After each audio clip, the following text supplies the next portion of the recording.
ये ट्वीट है सुब्रमण्यम स्वामी का, जो ब्राह्मण सांसद हैं। सुब्रमण्यम स्वामी को आप जानते होंगे, कभी इंदिरा गांधी के करीबी थे, राजीव गांधी के करीबी थे, आजकल मोदी के करीबी है। जहां सत्ता वहां स्वामी।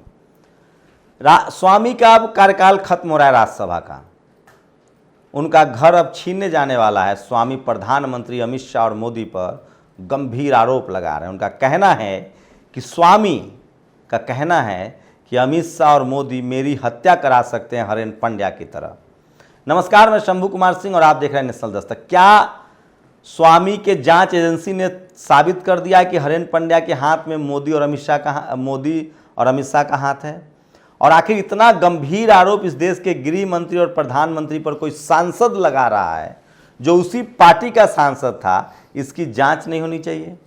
दरअसल सुब्रमण्यम स्वामी के जब बैकग्राउंड में जाएंगे तो सुब्रमण्यम स्वामी हमेशा अवसरवादी रहे हैं। वैसे मनुवादियों की अवसरवादिता की कोई पराकाष्ठा नहीं है। वो मुगलों के साथ भी रहे, अंग्रेजों के साथ भी रहे और आज़ाद भारत में जिसकी सत्ता होती है उसके साथ भी रहते हैं।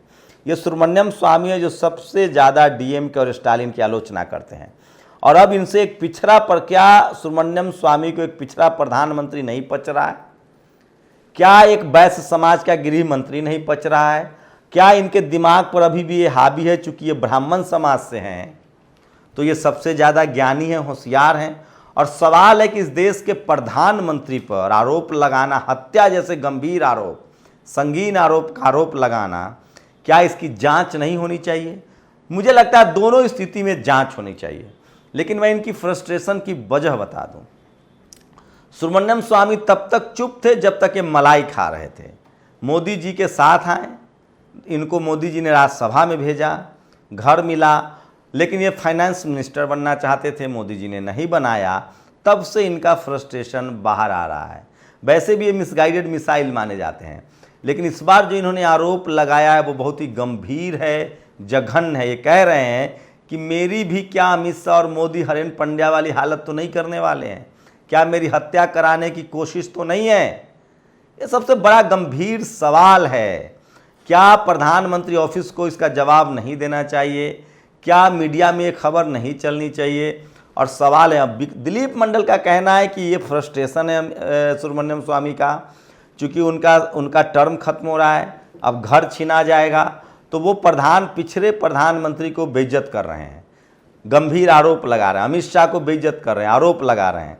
सवाल है कि इस तथ्य क्या है इसमें? इसकी जांच होनी चाहिए और जांच होकर दूध का दूध और पानी का पानी होना चाहिए कि भारत के प्रधानमंत्री पर एक सांसद आरोप लगा रहा है कि आप मेरी हत्या करवाना चाहते हैं। तो इसको लेकर साफ है कि इस पर एक जांच रिपोर्ट आनी चाहिए, जांच होनी चाहिए और इसका खुलासा होना चाहिए। तो सोचिए, इस देश में आज भी चाहे आरएसएस हो चाहे बीजेपी हो, सुब्रमण्यम स्वामी ने इस ट्वीट में यह भी कहा है कि प्रधानमंत्री मोदी आरएसएस के नेताओं की भी नहीं सुन रहे, उनको बाईपास कर रहे हैं। तो क्या इस देश में पिछड़ा प्रधानमंत्री बर्दाश्त नहीं है आरएसएस को? क्या वैश्य समाज का एक गृह मंत्री आरएसएस को बर्दाश्त नहीं है? क्या सुब्रमण्यम स्वामी आरएसएस के हैं? और आरएसएस क्या किसी गैर सवर्ण मुख्यमंत्री प्रधानमंत्री को बर्दाश्त नहीं करता है? क्या एक प्रधानमंत्री, चुने हुए प्रधानमंत्री को हटाने की साजिश है, गृह मंत्री को हटाने की साजिश है? और अगर सुब्रमण्यम स्वामी के बातों में तथ्य है तो वो कोर्ट क्यों नहीं चले जाते हैं? बार बार में वो कोर्ट जाते हैं। वैसे सुब्रमण्यम स्वामी का पिछला ट्रैक रिकॉर्ड बहुत खराब रहा है। सरकार गिराने के लिए माने जाते हैं। इससे पहले जयललिता के दोस्त होते थे ये, इससे पहले राजीव गांधी के दोस्त होते थे, मनमोहन सिंह के दोस्त होने का दावा करते हैं, और इससे पहले 2G घोटाला में ये कोर्ट गए थे, इनकी बात फर्जी निकली। इन्होंने उस समय दलित संचार मंत्री इनकी वजह से जेल गए। ये राजा कनी मोड़ी को जेल जाना पड़ा, जो कि करुणानिधि की बेटी है, बहुजन समाज की सांसद थी। तो ये इनका जो ब्राह्मणवाद है, मनुवाद है, वो हमेशा से जग जाहिर रहा है। और सुब्रमण्यम स्वामी की याचिका थी जो 2G, 3G, 4G कोयला स्कैम, वो सब बेकार साबित हुआ है। वही काला धन को लेकर इन्होंने बहुत बवाल काटा था, उसका भी कोई अभी तक ओर छोर पता नहीं चला है। तो इसका मतलब है कि सुब्रमण्यम स्वामी किसी के सगे नहीं है, कोई ऐसा सगा नहीं जिसको स्वामी ने ठगा नहीं।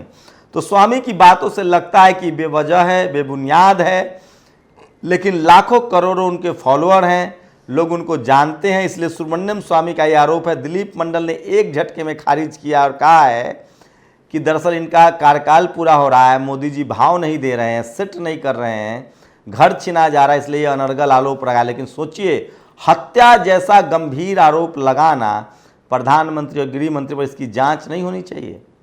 मुझे लगता है कि सुब्रमण्यम स्वामी बहुत ही जातिवादी, मनुवादी, ब्राह्मणवादी हैं, जिनसे एक पिछड़ा प्रधानमंत्री नहीं पच रहा है और जिनसे एक वैश्य समाज का गृह मंत्री नहीं पच रहा है।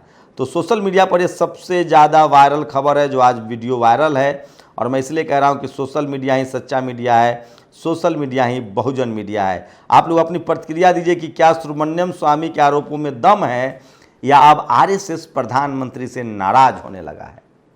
क्या आरएसएस को अब प्रधानमंत्री नहीं पच रहे हैं? क्या 27 ओबीसी मंत्री बनाने वाला पीएम उनको नहीं पच रहा है? क्या प्रधानमंत्री आरएसएस के दबाव में काम कर रहे हैं? क्या प्रधानमंत्री आरएसएस के दबाव में आरक्षण खत्म कर रहे हैं, निजीकरण बढ़ा रहे हैं? क्या प्रधानमंत्री आरएसएस के दबाव में निजीकरण कर रहे हैं? मुझे लगता है कि अगर प्रधानमंत्री मोदी को 2024 का चुनाव जीतना है तो उनको तमाम सार्वजनिक कंपनी राष्ट्रीयकरण करना चाहिए, प्राइवेट कंपनियों का आरक्षण बढ़ाना चाहिए। वैसे इस कदम में बढ़ा भी दिया उन्होंने फैसला। कर्नाटक में शेड्यूल कास्ट का आरक्षण बढ़ाया गया है, ये फैक्ट है। कर्नाटक में चुनाव होना है, शेड्यूल कास्ट का आरक्षण कर्नाटक में बढ़ाया गया है। लेकिन सवाल वही है, सुब्रमण्यम स्वामी ने एक बार कहा था कि हम आरक्षण की हालत वो कर देंगे कि ये रहे न रहे कोई मतलब ही नहीं है। तो क्या आरएसएस यही चाहता है?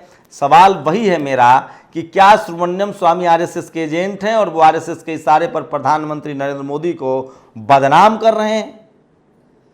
क्या आरएसएस के दबाव में प्रधानमंत्री राष्ट्रीय संपत्ति को बेच रहे हैं, बेचने का फैसला है? अगर ऐसा है तो प्रधानमंत्री को सारे फैसले वापस लेने चाहिए। लेकिन प्रधानमंत्री मोदी की एक बात की तो मैं तारीफ करूंगा कि अब तक देखा गया है कि जब भी वो किसी धार्मिक आयोजन में शामिल होते हैं तो वो किसी का पैर नहीं छूते हैं। ये एक बड़ा सवाल है। सुब्रमण्यम स्वामी को कहीं इस बात की भी तो तकलीफ नहीं है, प्रधानमंत्री पद की गरिमा को कम से कम वो बचाए हुए हैं और किसी भी पुजारी का वो पैर नहीं छूते हैं। क्या सुब्रमण्यम स्वामी इससे खफा हैं? क्या सुब्रमण्यम स्वामी इस बात से खफा है कि प्रधानमंत्री एससी एसटी ओबीसी का रिजर्वेशन बढ़ाना चाहते हैं? मुझे एक ओबीसी के नेता है लक्ष्मण, उन्होंने बताया था, जो उनके राष्ट्रीय अध्यक्ष है, कि प्रधानमंत्री चाहते हैं कि ओबीसी के सारे अधिकार उनको मिले। लेकिन जो बीजेपी में आरएसएस बैकग्राउंड के ओबीसी एससी एसटी के नेता हैं, वो अपने हक अधिकार की बात प्रधानमंत्री के सामने नहीं रख पाते हैं। तो क्या प्रधानमंत्री को आरएसएस फंसा रही है सुब्रमण्यम स्वामी के बदले? और क्या प्रधानमंत्री आरएसएस के नकेल से, शिकंजे से निकलने की कोशिश कर रहे हैं? और क्या आपको नहीं लगता है कि एक पिछड़े प्रधानमंत्री पर इस तरह का संगीन आरोप लगाना, इसकी जांच होनी चाहिए? क्या अब भी इस देश में सोचिए, अगर कोई शेड्यूल कास्ट मायावती जी प्रधानमंत्री बन जाए तब क्या होगा? ये बात तो तय है कि इस देश का मनुवाद, ब्राह्मणवाद और जातिवादी लोग नहीं चाहते हैं कि कोई दलित, पिछड़ा, आदिवासी, अल्पसंख्यक इस देश का प्रधानमंत्री हो। वही दिलीप मंडल ने एक बड़ा ऐलान किया, 2 ट्वीट किए उन्होंने बैक टू बैक। पहला उन्होंने कहा कि मैं ब्राह्मण धर्म से निकलना चाहता हूं, जिसमें मेरा जन्म हुआ है। मैं कौन सा धर्म अपनाऊं इसकी मुझे सलाह दीजिए, लेकिन उसकी शर्त यह है कि वो समानता पर आधारित हो, जिसमें वैज्ञानिक सोच हो। बाद में उन्होंने कहा कि मैं वैदिक धर्म से निकलना चाहता हूं, मैं वैज्ञानिक धर्म से निकलना चाहता हूं, वैज्ञानिक धर्म में जाना चाहता हूं।